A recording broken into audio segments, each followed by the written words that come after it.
Hi, I'm here with Saints baseball head coach Mike Davidson. We're about to start a new season coming up this Friday and Saturday. We'll be at home. The Saints will be opening at home against Trinidad State. And actually, it's cold right now, but the weather is actually supposed to be pretty good for the weekend. Well, Coach, are you excited about the start of the season? Yeah, we wait all year to get to this point. Baseball and softball are one of the few sports that we practice all fall, and we have to wait. We're like the last ones to get kicked off. So excited to get on the field and play somebody else other than ourselves and see where we line up. All right. So, Coach, let's talk a little bit about last season. It was kind of a down season, I would say. You guys were 14-42 overall, 7-25 in conference play. How do things look for this season, and how do things look in the fall? Well, we had a good fall. We still have some injuries we're trying to work through with some, a few things with a couple of guys coming back from older replacement stuff, not replacement, but relocation. So a couple of guys on the mound that are still trying to work through some of those issues and get back to strength. Bo Jacob was one, and Bo's come back really, really well. Brady Ritzman has had a couple setbacks with some scar tissue and stuff, and was throwing the ball really, really well, and then kind of had a setback. And so we're working through those, trying to get him back and headed in the right direction. But, we had a competitive fall. We went out and played some really good people, and our kids competed, and at times we played really well, and at times we didn't. The key to the spring is not everybody plays. So now you've got to figure out who's going to show up every day and who's going to give you the best opportunity to give yourself an opportunity to win. And number one, it comes down to your pitching, and then you got to play defense. And then after that, it's whether you hit or not. I think hitting comes and goes, but you can pitch and play defense every day. So we've really tried to make an emphasis on that for the spring. So how does the team look in terms of those two top categories, pitching and defense? Pitching-wise, we've done really well. We've got a couple freshmen that are going to, have done well. Brian Luna, who will go game one for us, a freshman out of Colorado, has had an outstanding fall. He's got to continue to get better. His off-speed stuff has got to get more consistent, but fastball has been anywhere from 88 to 91. He's been up to 93 for us, and it's an easy effort. So he's done really, really well. Aiden Moore had an outstanding fall, probably the most improved kid that we've had over last year. He came in here at 81, 82, and he's 88 to 90 now. Touched some 91s the other day with the plus changeup. He's a kid from Nazareth, Texas. It's just gotten better. Trent Gerber is another guy from Nazareth, Texas, who's gotten better. He was 87 to 88 the other day in our inner squad and pitched really, really well. In fact, Tristan Curtis is back with us from last year, who punched out 15 against Garden, I think it was last year. And he's been throwing the ball well and helping us. So we have more options. I think that's the biggest thing over last year on the mound. We were just strapped with, once we had the injuries, we were down to 8 guys. And it's hard to play 6 games a week with 8 guys and try to be competitive. So defensively, we like our club. I think we're better behind the plate. We're better at shortstop. Last year Baffa went down. The weekend we went to Midland out there, and we lost him for the season at that point. And so we really struggled to field it at short last year. I mean, if we just played catch and field routine ground balls, we probably win 7 more games easily. And the difference of being a 500 season and not being at 500 and, finishing in the middle of the pack. So you got to play defense. Rance Radke has really come on in center field, who signed early at ACU. He's done a great job in center for us. So looking forward to watching these guys play and see where they're at and watch them grow. How about in terms of hitting? How the team? So I know you said it comes and goes, but to score runs, you got to hit. Yeah, we've been good at times offensively, and we've been bad. I mean, our biggest thing is we have to stay aggressive, and so trying to get our kids to stay in that mentality and stay after it. I think the biggest thing that for us, it's a telltale right now, is to find a leadoff hitter for us that's going to be consistent in doing that. I mean, we've tried 2 or 3 guys in the leadoff spot, and it's been okay, but not real consistent.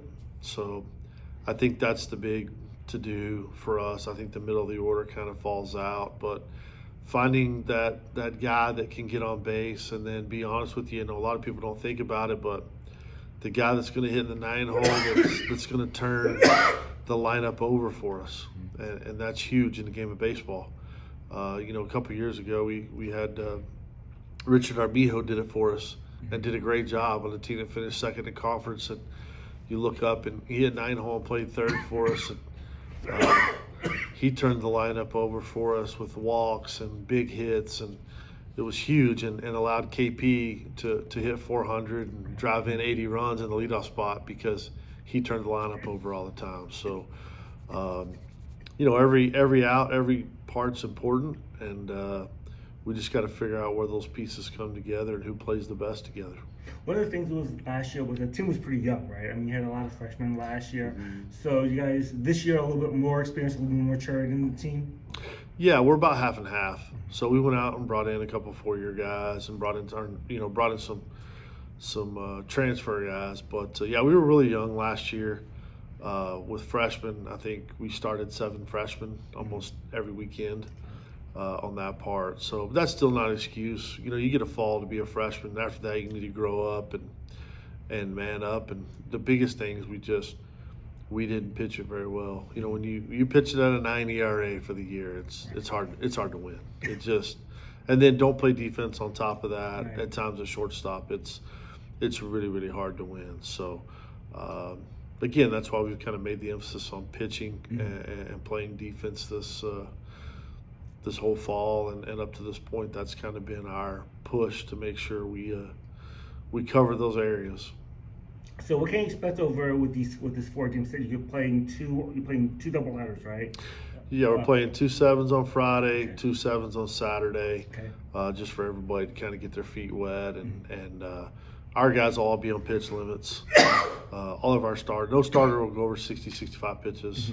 So we'll be throwing a couple 3 guys per game, and you more than likely you're going to get 70-80% of your staff in this weekend. So a lot of times, you'll be sort of getting a chance to see what the players can do. I mean, while you say that during the season, you're limited, your roster is cutting it down to sort of see who starts, but for this weekend, everyone will get sort of a chance to play just to sort of see where they're at. Here in the next couple of weekends, everybody's going to get a chance to get on the field, and it's all relative to how hard you compete, how well you go out and do your job, and it's the spring now, so no job is safe.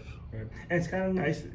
Your first 8 games are going to be here at home, and then before you guys usually take your usual Texas route out over there. But so is that an advantage for you guys to actually be here instead of packing up and heading out?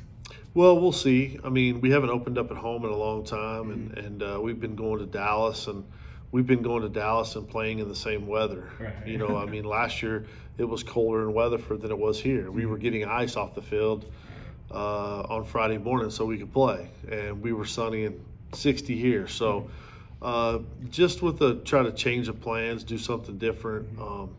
So we've decided to do this, and we were very fortunate that Trinidad wanted to come play, and next weekend Kirkwood out of Iowa is coming in, and so they're a great team. They were in the Division II World Series last year, so it should be good competition.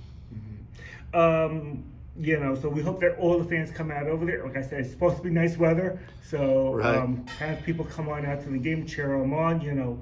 A lot of times I know that's a little bit cold, but it shouldn't be. It should be actually a great time. As far as sort of the baseball program goes, and there's just a lot of things going on.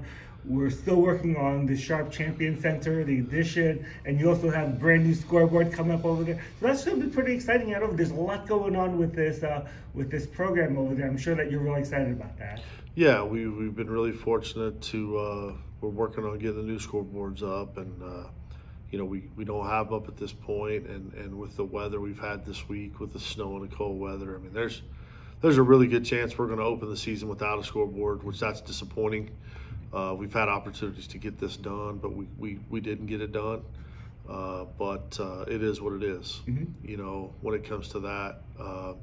But the Champion Center is moving along, and in fact, I just had a meeting with our contractor last night, and he's coming up Wednesday. We're having another meeting. They're actually going to start painting on Wednesday over there.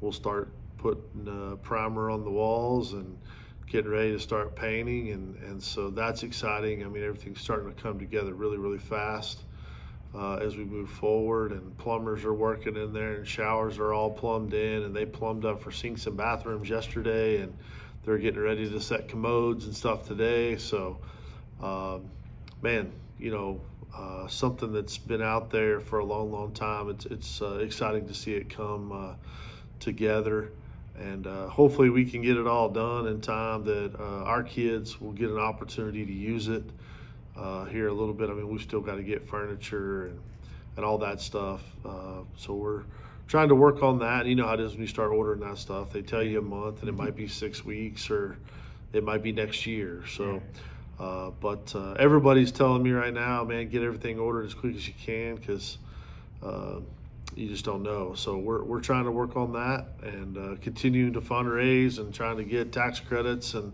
all that are out there. We're still needing money to help finish paying for it, unfortunately, but that's a never-ending battle. And so, man, if anybody wants to help us out, we've got tax credits to sell. They are in state, Kansas, but if you would be interested in doing that, contact me or the president or the foundation office, or if you just want to donate some money, holler at me. Like I said, $5, $100, $1,000, it doesn't matter to us. It all adds up, and it's all greatly appreciated. Yeah, everything a little bit helps, and the future is pretty bright for this program, especially with all this stuff that they're investing in, and so like you said, everything's probably pretty exciting. Yeah, I mean, this is something that's been a long time coming. Coach McSpadden and I had this plan, or he had the plan before I did, and when I came here in 2000, we sat down and we talked about it, and before 9/11, we had some money in place and had things going forward with some people here in town, and then there was just a bad day for everybody when 9/11 hit, and so we walked away from it.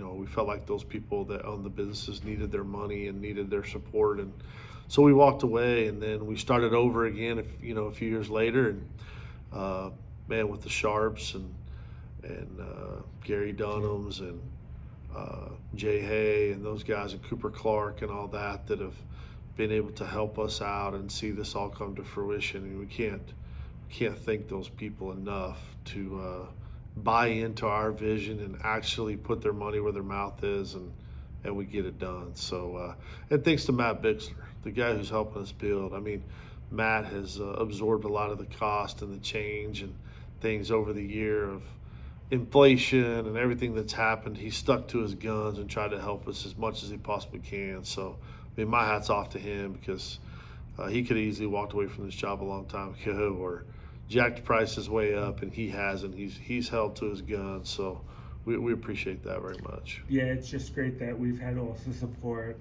from the community, and they understand the importance of this and building a winning program and just the future of the college in general. So we really do appreciate that. All right, Coach. Well, we start baseball on Friday. Game starts at 2 o'clock, right?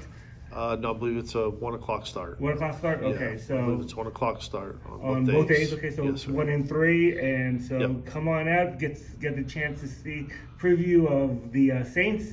They're going to be exciting this year, so guys, come on out, play ball, right? Yeah, come on out, come all, and hopefully it's going to be a great day. It's supposed to be 60 degrees and 5 to 10 mile an hour winds with some sun, so that'll be exciting. And yeah, we're ready to hear the crack of the bat and the playing of the national anthem and all those things that are great about the game of baseball. All right, Coach. Good luck on Friday. Appreciate it.